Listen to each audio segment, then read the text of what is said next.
Okay, guys, we have a huge risk coming up with respect to evictions and foreclosure sales the next couple of months. Welcome to Housing Bubble 2.0 News of the Week, or as I like to call it, another episode of As the Housing Market Turns. Today is December 16th. The month is almost, well, it's half over, I guess you could say, right? Getting close to the Christmas holidays. Hoping you're doing well. Randy Patrick here, putting the realism back in real estate with facts, figures, and the knowledge and capacity to tell you what's really going to happen in the real estate world as time goes on. All right, guys. So first of all, we'll get into this and we'll try to make this short and sweet. I'll endeavor to make those a little more effective videos for you in that capacity. But first of all, if you're not already a subscriber, if you could hit that subscribe button and notification bell and join my channel, I'd really appreciate that. So thank you very much. Okay, so let's get into it right now. So basically, here is the issue. Okay, we essentially have, right now about 17 million people are not current on their rent or mortgage payment, and the sort of thought process here is that 33% face foreclosure or eviction within the next 2 months. So that's significant. A lot of people, and understanding the concern with respect to what's going on in the marketplace right now and what's going on in the world with, the usual stuff. As an FYI, I've learned that I cannot say or even put in my thumbnail or on my title certain words because the platform we're on now has ways to minimize your viewing and accessibility. So I did that yesterday. I had to change things up a little bit. And then it just ruins your video, so it doesn't get played. So simple as that. So just FYI, that does happen. So again, only to certain people, by the way, when they target you. So anyway, recovery hit as U.S. homeowners look to delay mortgage payments. So we got a situation now, and this is what I'm going to call the forbearance yo-yo. All right. So the problem is, or not say the problem is that, it's a good thing, problem, good thing, that we're getting this data kind of on a weekly basis now on, how many people are in foreclosure, how many people have exited forbearance, not foreclosure, how many people have exited forbearance, so it's like this up and down, up and down. And, it's almost like we're taking a micro view and going, well, this is good news, everything is recovering. Oh, it's bad news now, not looking so good. So it really is, I guess, too much information may be not good sometimes, which is funny. So ultimately, what we found recently is that a growing percentage of U.S. homeowners are looking to delay mortgage payments. The latest sign that the economic recovery is hitting a snag. Basically, what they're saying here is that with long-term unemployment rates rising and COVID-19 cases surging, it is not surprising to see more homeowners seeking relief, said the chief economist for the Mortgage Bankers Association. So that's kind of scooper. So we're seeing more people kind of amping up their request to jump into the forbearance world. Okay, so but when we go and look at forbearance, this is the weekly stuff here. So this was the previous week. So after 2 weeks of increases, the number of mortgages in coronavirus-related forbearance stayed static between the last couple weeks of November. Home loans and forbearance plans represent 2.8 million homeowners. So this is what we're kind of seeing. So we see such ebb and flows. Like while new forbearance requests declined for the week, exits slowed to a new low for the series. All right. And what that's showing is that we're not having a good economic recovery because people, if we see the rate of forbearance exit slowing, that means households still need the forbearance assistance, even greater than they did before. So, if the forbearance rate holds, it's nothing much is happening. It's status quo. But we did have a couple of spikes, what they call it, a couple of weeks of growth where there were more newer forbearance cases. So that's kind of the thing to be aware of here. So, it does give us a little bit of indication of where things are going. Now, with respect to this one, so that was the previous week. This was what happened this week for the, on this media forum I'm looking at here. It basically is forbearance rate resumes decline after upward movement. So essentially, so it was kind of like the last couple of weeks of November. Now we're talking November 30th to December 6th here. It said the number actually, after following three weeks of no improvement, the mortgage fell 6 basis points. Okay, so the mortgage forbearances fell 6 basis points. So while the rates improved, positive coronavirus cases surged over the same time frame, with more borrowers in need of relief. New forbearance requests have hit the highest level since the beginning of August, and servicer call volume reached the highest level since the middle of April. Said again, the president of the chief economist of the Mortgage Bankers Association. So that's kind of the situation we find ourselves in. So I guess what the Mortgage Banker Association does, they're tracking this with their own numbers, which you can also go to Black Knight Financial, who tracks this as well too. The numbers are different, so they're not the same numbers with respect to when you take a look at who's exactly in forbearance and the distribution. There's some differentiation there. It's not huge, but it's different. But what the MBA does, Mortgage Bankers Association, it also it does some what they call tracking call volume. So what they basically say is that when call surges are up, that I guess you could say calls into inquiries are up. That usually means problems, and when it surges, it results in that we have more people either entering forbearance or extending forbearance and things like that. So it all kind of works hand in hand. All right. Now, just so we're clear on this, right now, about almost 19% of all forborne mortgages sit in the initial forbearance stage. So that basically is new forbearance. So you've not used it before, and you jump in now, and off you go. All right. So you're into the forbearance. That's about just under 19%, while just under 79% have shifted to extended plans. So out of that, 2.7, 2.8 million number, which I always say is conservative, that they're reporting on these, in these news articles here, almost 79% have been in the forbearance program and have elected to extend and remain. All right. There's only what they say here. There's the remaining 2.56% of the total people in forbearance are people that actually left forbearance but had to re-enter. All right. So the current forbearance program is, again, 79% still in it from previous plan, 19% roughly, new people in, and about 2 and a bit percent left but came back in. So understand that.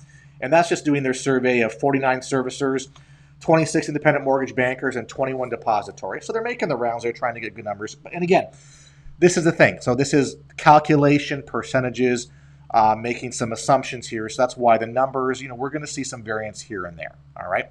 Okay, next slide. Here we go. So this is what sort of the main topic today is mapping the potential U.S. home loss. So these are the people that are in the risk of either eviction or foreclosure home loss, all right, in the next couple of months. So what they're basically saying here is out of 17 million Americans not current on their rent or mortgage payments, nearly 33% of that number face foreclosure or eviction within the next 2 months. So that's the potential here, which is kind of big if you think about it. All right. Now, various parts of the country, some of the eviction moratoriums have changed or loosened up, so we're seeing more of those take place. Also with foreclosure sales, what I mean by that is homes actually getting scheduled to the auction and going to auction. In some locations, that has increased as well. All right, so what we see here is kind of like a heat map, and we'll get into it in a second, but let's get into at least some of the textual stuff here. So what they're doing is they're trying to map this, which I think is helpful to give us a look at as to where things are at, which is good. It basically says alongside potential obstacles such as job loss and financial insecurity and a subsequent inability to cover many upcoming bills, many Americans are now facing potential home loss as well. According to this survey by the US the US Census Bureau, of the estimated 17 million adults who are not current on their rent or mortgage payments, a whopping 33% could be facing eviction or foreclosure in the next 2 months. But right now, this was based on respondents saying that the 2 months are ranging November to January. So, kind of like November 2020, January 2021, whether it's November, December, January, or partial months thereof, who knows? But the whole point is the next couple of months right now is sort of critical for a lot of people. All right. Now, millions facing home loss. So essentially places like Texas has like the biggest percentage. So we're going to talk about the heat map in a sec here, but this is kind of like a top 10 percentage list, and I'll make this larger for you here, guys, so hang on a sec. Okay, here we go. To get a closer look, here are the top 10 metro areas with the highest percentage of people who could be who could be potentially facing eviction or foreclosure. So obviously, number one location is the Houston, the Woodlands, Sugar Land, Texas metro area. They say, out of the number that's there, I guess you could say, there's 47.6%. Miami, Lauderdale, Pompano Beach, that's sort of the southeast coast of Florida. Atlanta, Sandy Springs, Alpharetta, Georgia. Chicago, Naperville, Elgin, Illinois. Dallas, Fort Worth, Arlington. Seattle, Tacoma, Bellevue. Detroit, Warren, Dearborn, Michigan. New York, New Jersey City, the whole area there, Newark, Jersey City. San Francisco, Oakland, Berkeley, California, and Phoenix, Mesa, and Chandler, Arizona. Now, this is basically a percentage, okay? So if you take a look at the percentage, so it's a descending order on percentage, but you can take a look at the number of people. So, of course, as a percentage of homes or mortgages or occupants, whatever, that's how they kind of work this out, right? But when you take a look at, so a percentage. So that's why when you take a look at the San Francisco and Phoenix only having 61 and 67,000, I guess say renters or homeowners exposed, they're higher with a percentage, but they're not higher compared to a New York area, a Houston, a Chicago, Dallas, whatever. Okay, so clearly there's the more populated locations will skew the percentages. Now, Houston is fairly populated and has a high percentage anyway, so that's interesting. But take a look at New York. Only 32% in New York, but they're almost 390,000. I guess say homes or units essentially are exposed here. So it's just again to realize where this is going. Now, I should have put this up here. I just thought of this now. How does this sort of compare with the FHA? I guess you say the FHA breakdown, I always put up the top 10 FHA delinquency locations. Well, I can tell you that the Houston area, the Miami area, the Atlanta area, the Chicago area, the Dallas area, New York areas, they're going to be up there as well too. Now, for this purpose, the FHA list I put out, it tends to be a little more.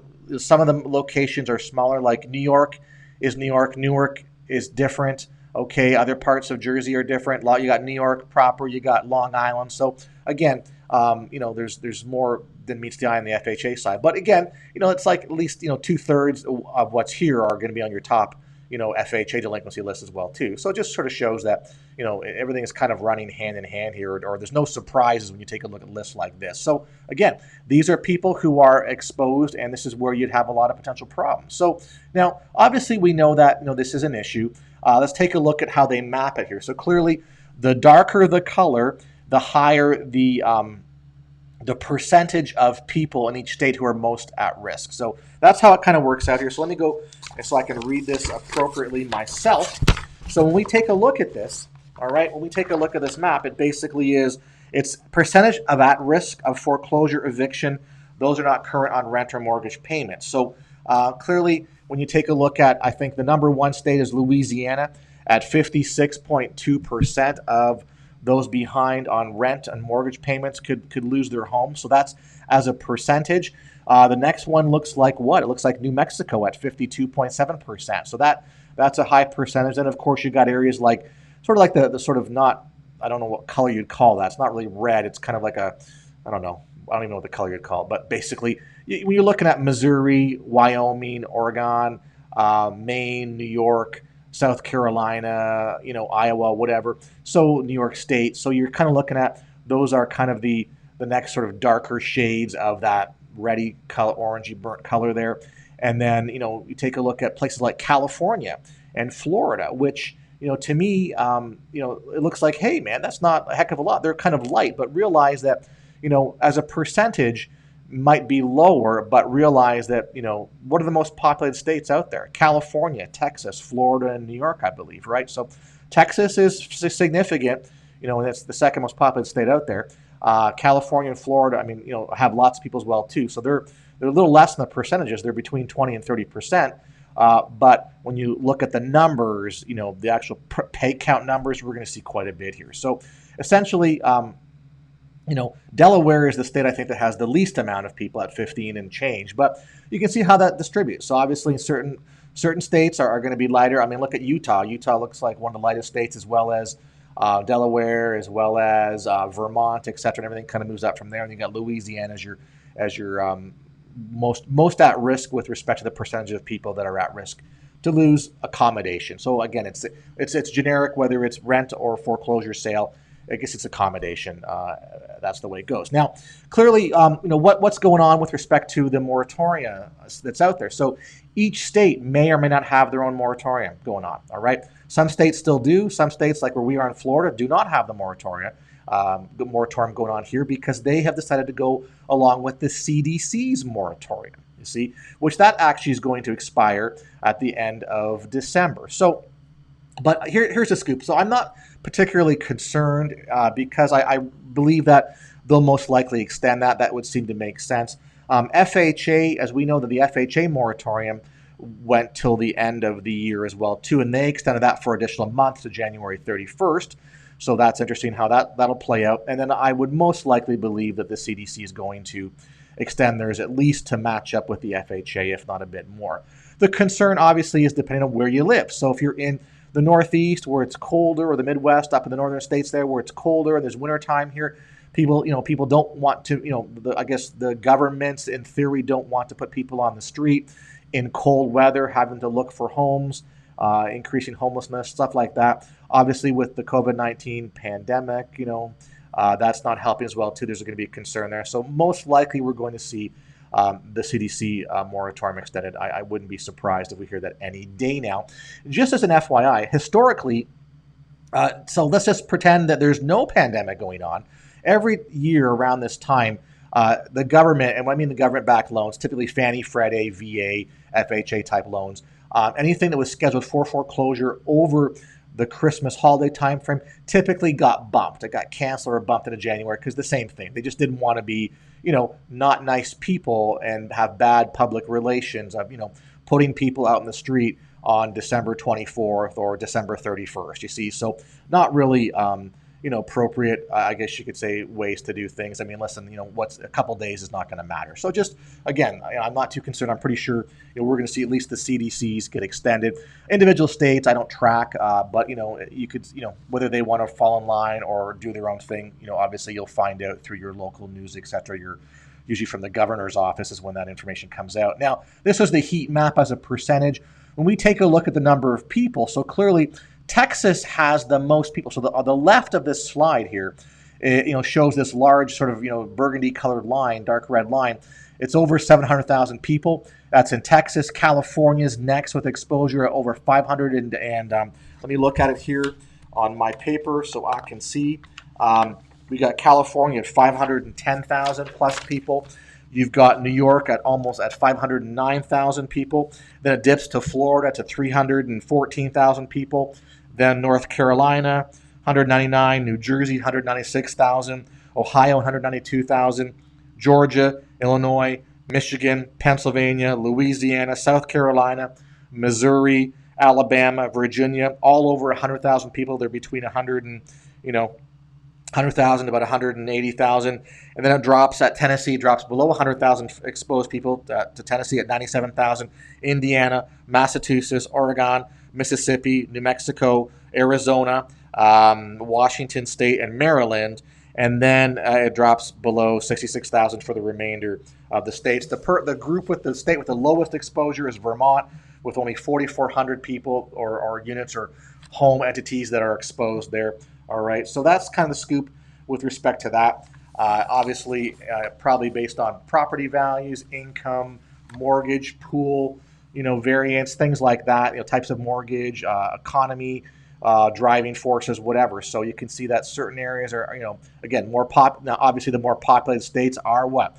Texas, California, New York, and Florida. Right, that's your populated states. That's why they're in the top four, and then everything kind of sort of flows normally from afterwards. So not that, again, nothing surprises me here. When I start looking at these numbers, this is exactly kind of the play from the last housing crisis, boom, crash crisis, how things played out. So your top states are always going to be your top states with respect to population, with respect to mortgage origination and volume.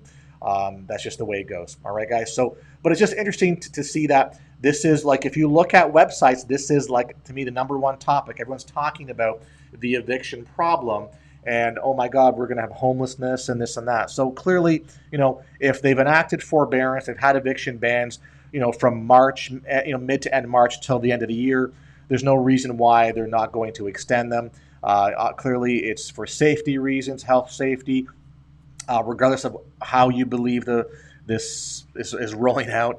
I think it's also a political decision as well too. You don't want to do things kind of in administration changes or what's going to happen next little while as well here because we're not too sure. So that's kind of the scoop. So everything is kind of in flux right now, and I think that's the worst case. So I think this 2020 has been a year I call the year of the unknown, right? Like, in other words, things should have happened and they didn't, and they're just being prolonged. So the pain is, the inevitable is coming.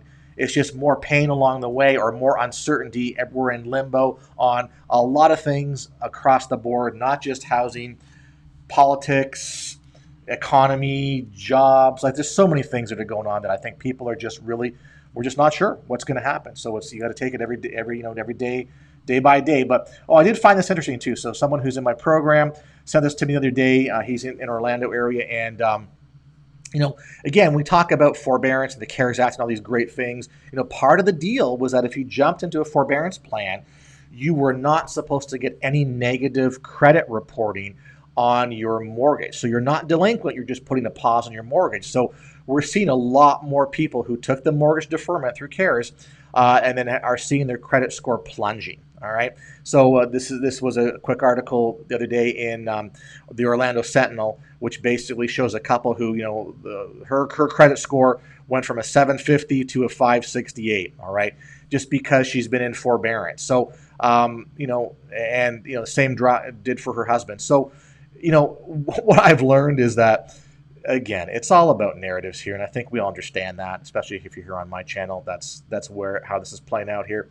So you can fight the narrative, or you need to understand the necessary evils and kind of work within it. So this, again, tell people you can do forbearance. Oh, it's not going to affect your credit, and then we can refi, and everything will be great and it'll be wonderful. Well, you know what? You can't refi with credit scores like that. That's not going to work. So again, telling people what they need to hear to make them happy, but in the end, either not having it set up properly or having the controls, the mechanisms to change this. So these are people who are going to be stuck, going, well, now, what's going to happen to my mortgage? Where is it going to end up? What if I have to rent and now I have to, have a credit application on a property and my credit scores are dropped because, they told me that it wouldn't and now it has. So, again, I just shake my head, right? What else is going to happen? I don't know. But nothing surprises me anymore. So that's the thing. Cutting through the narrative, cutting through the misinformation, doing the best we can to analyze with what little information we have. And we have to believe at least some of the information is relatively correct to us at a certain point. As I always say, I believe that some of the peg counts that I talk about are really underwhelmed. We're not seeing as much as that probably exists out there. Example like this right now. Okay. Oh, everything is going to be okay. And you find out it really isn't. That's the situation we're under, guys. All right. So anyway, that's the scoop for today. As I always say, two housing narratives in play here. K-shaped market. So again, reading more about how the bubble boys are what, we're crying the blues now. I mean, I'm just tired of hearing, I'm tired of hearing the news about how everything is great when we haven't seen the negative impact of all this yet. So if that's how people want to operate, good for you. All right, that's the scoop. We haven't seen the issues. They're being prolonged. It's basically bubbling. It's under the radar. It's not really available. Eventually, there's going to be problems. All right, and if for those who don't believe so, well, good luck on buying a house and good luck paying that high price. All right, guys. Anyway, changes are underway. As I always say, I see stuff happening in my market. I see a lot of things going on. I see tons of off-market properties coming across my desk now. So if you're looking for that type of stuff, give me a shout. Also, if you want to get involved in the pre-foreclosure short sale business, foreclosure business, let me know too, because there are every day there's more and more properties in at least here in Florida that are being scheduled for foreclosure auction, and we have the mechanism and ways to help those homeowners stop their foreclosure auction, buy them some more time in the property, and get them packaged up so they can actually leave, we'll say with some dignity and pride in their house and not have financial issues on a going forward basis. All right, so that's the scoop. Look forward to talking to you. I said properties are available now. They're out there, guys, okay? Connect with me. Send me an email with your contact information, your phone number, and we'll look forward to speaking with you in the next little while. Thanks very much.